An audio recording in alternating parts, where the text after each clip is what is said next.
Hi friends, Karna ಸೀರಿಯಲ್ನಲ್ಲಿ Sanjay ನಿಂತಿರೋದನ್ನ ನೋಡಿ ನಿಧಿ ಕರ್ಣನ್ ಹತ್ರ, ಅಲ್ಲ ಮಾವ, ಇವಾಗ ಅಮ್ಮಂಗೆ ಡಿವೋರ್ಸ್ ನೋಟಿಸ್ ಕಳ್ಸಿದಾರಲ್ಲ, ಒಂದ್ ವೇಳೆ ಅಮ್ಮ ಏನಾದ್ರೂ ಕೋಪದಲ್ಲಿ ಒಪ್ಕೊಂಡು ಡಿವೋರ್ಸ್ ಕೊಟ್ಬಿಟ್ರೆ ಏನಾಗತ್ತೆ ಅಂತ ಕೇಳಿದಾಗ, ಅಮ್ಮ ಈಗಿರೋ ಮನಸ್ಥಿತಿಯಲ್ಲಿ ಡಿವೋರ್ಸ್ ಕೊಡ್ತಾರೆ ಅನ್ಸತ್ತೆ. ಇಷ್ಟು ವರ್ಷ ಅಪ್ಪ ಅಮ್ಮಂಗೆ ಎಷ್ಟು ಸಾರಿ ಹೊಡೆದಿಲ್ಲ, ಎಷ್ಟು ಸಲ ಕೈ ಸುಟ್ಕೊಂಡಿಲ್ಲ, ಕೊನೆಗೆ ತಲೆನ ಗೋಡೆಗೆ ಚಚ್ಕೊಂಡಿಲ್ಲ ಅಂತಾನೆ ಕರ್ಣ. ಹೌದಾ ಪಾಪ ಅವರು ಅಂತಾಳೆ ನಿಧಿ. ಒಂದ್ ವೇಳೆ ಡಿವೋರ್ಸ್ ಆಯ್ತು ಅಂತ ಅಂದ್ಕೊಳ್ಳಿ, ಅವಾಗ ಲಾಸ್ ಆಗೋದು ಯಾರ್ಗೆ ಹೇಳಿ ಅಂತ ಕರ್ಣ ಕೇಳಿದಾಗ, ಯಾರ್ಗೆ ಅಂತ ಕೇಳ್ತಾಳೆ ನಿಧಿ. ಅಪ್ಪಂಗೆ ಅಂತಾನೆ. ಅದೇನು ನಿಜನೇ ಬಿಡಿ, ಆದ್ರೂ ಅವರಿಗೆ ಒಂದ್ ಕೆಲ್ಸನೂ ಮಾಡ್ಕೊಳ್ಳೋದಿಕ್ಕೆ ಬರಲ್ವಲ್ಲ ಅಂತಾಳೆ ನಿಧಿ. ಅಷ್ಟೇ ಅಲ್ಲ ರೀ, ಅಮ್ಮಂಗೆ ಅಪ್ಪ ಜೀವನಾಂಶ ಕೊಡ್ಬೇಕಾಗತ್ತೆ ಅಂದಾಗ, ಹೌದಲ್ವಾ, ಎಷ್ಟು ಕೊಡ್ಬೇಕಾಗತ್ತೆ ಅಂತ ಕೇಳ್ತಾಳೆ ನಿಧಿ. ಒಂದ್ 25-30 ಕೋಟಿ ಕೊಡ್ಬೇಕಾಗತ್ತೆ ಅಂದಾಗ, ಏನು 25-30 ಕೋಟಿನ ಅಂತಾಳೆ. ಹೌದು, ಮತ್ತೆ ಅಪ್ಪನ್ ಜೊತೆ ಇಷ್ಟು ವರ್ಷ ಸಂಸಾರ ಮಾಡಿಲ್ವಾ, ಕಡಿಮೆ ಅಂದ್ರು 25 ಕೋಟಿ ಕೊಡ್ಬೇಕಾಗತ್ತೆ ನೋಡಿ, ಸ್ವಲ್ಪ ಡಿಸ್ಕೌಂಟ್ ಮಾಡಿದ್ರೆ 20ಕ್ಕೆ ಬರಬಹುದು ಅಂತಾನೆ ಕರ್ಣ. ಆಗ ನಿಧಿ, ಅಮ್ಮಂಗೆ ಅಷ್ಟು ತಗೊಳ್ಳೋ ಹಕ್ಕಿದೆ ಬಿಡಿ ಅಂದಾಗ, ಅಲ್ವಾ ಇಷ್ಟಕ್ಕೂ ಅಪ್ಪನೇ ಮುಂದೆ ಬಂದಿರೋದು ಡಿವೋರ್ಸ್ ಕೊಡ್ತೀನಿ ಅಂತ,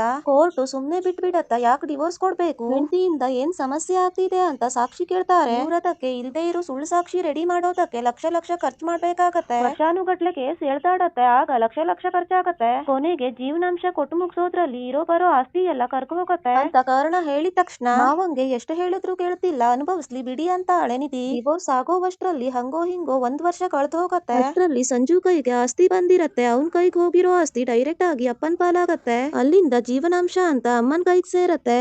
ಕೊನೆಗೆ ಕೆರೆಯ ನೀರನ್ನು ಕೆರೆಗೆ ಚೆಲ್ಲಿ ಅಷ್ಟೇ. ಬನ್ನಿ, ನಾವೇನ್ ಮಾಡೋಕಾಗತ್ತೆ, ಅವ್ರ ಹಣೆ ಬರಹ ಅಷ್ಟೇ. ಪಾಪ ಸಂಜು ಅಂತ ಹೇಳಿ ಸಂಜಯ್ ತಲೆಗೆ ಹುಳ ಬಿಟ್ಬಿಟ್ಟು ಕರುಣಾನಿಧಿ ಅಲ್ಲಿಂದ ರೂಮಿಗೆ ಹೋಗ್ತಾರೆ. ಕರುಣಾನಿಧಿ ಮಾತಾಡ್ತಿರೋದನ್ನೆಲ್ಲ ಕೇಳಿಸ್ಕೊಂಡು, ಏನು 20 ಕೋಟಿನ ಇವ್ರುಗಳು ಹೇಳ್ದಾಗೆ ನನ್ ಪಾಲಿಗೆ ಬರೋದೆಲ್ಲ ಖಾಲಿ ಆಗ್ಬಿಟ್ರೆ ಅಂತ ಯೋಚನೆ ಮಾಡ್ತಾ, ಹಾಗಾಗ್ಬಾರ್ದು ಅಂತ ಹೇಳಿ ಕರ್ಣನ್ ರೂಮಿಗೆ ಮಾತಾಡೋದಿಕ್ಕೆ ಅಂತ ಸಂಜಯ್ ಹೋಗ್ತಾನೆ. ನನ್ಗೆ ಯಾಕೋ ಡ್ಯಾಡ್ ಡಿವೋರ್ಸ್ ಕೊಡ್ತಾ ಇರೋದು ಸರಿ ಅನ್ನಿಸ್ತಾ ಇಲ್ಲ, ಇದೇ ವಿಷಯನ ಮಾತಾಡೋಣ ಅಂತ ಬಂದೆ ಅಂತಾನೆ ಸಂಜಯ್.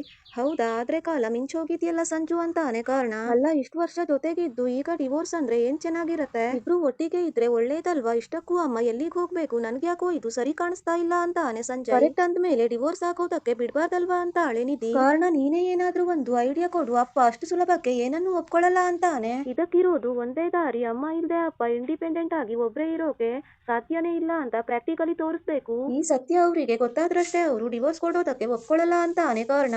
ಆದ್ರೆ ಸಂಜಯ್, ನೀನು ಆಲ್ರೆಡಿ ರಿಯಾನ ತಿಂಡಿ ಮಾಡೋದಕ್ಕೆ ಕಳ್ಸಿದ್ಯಾ, ಅಮ್ಮ ಇಲ್ಲ ಅಂದ್ರೂ ಬೇರೆಯವರು ಹೆಲ್ಪ್ ಮಾಡೋಕೆ ಇದಾರೆ ಅನ್ನೋ ಮೆಂಟಾಲಿಟಿ ಬೆಳೆದ್ಬಿಡತ್ತೆ ಅಂತಾಳೆ ನಿಧಿ.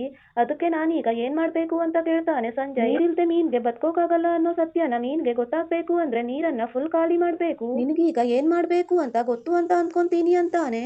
ಸರಿ ಅಂತ ಹೇಳಿ ಸಂಜಯ್ ಅಲ್ಲಿಂದ ಹೋಗ್ತಾನೆ. ಈ ವಿಡಿಯೋ ನಿಮ್ಗೆ ಇಷ್ಟ ಆದ್ರೆ ಲೈಕ್ ಮಾಡಿ, ಶೇರ್ ಮಾಡಿ, ಕಮೆಂಟ್ ಮಾಡಿ.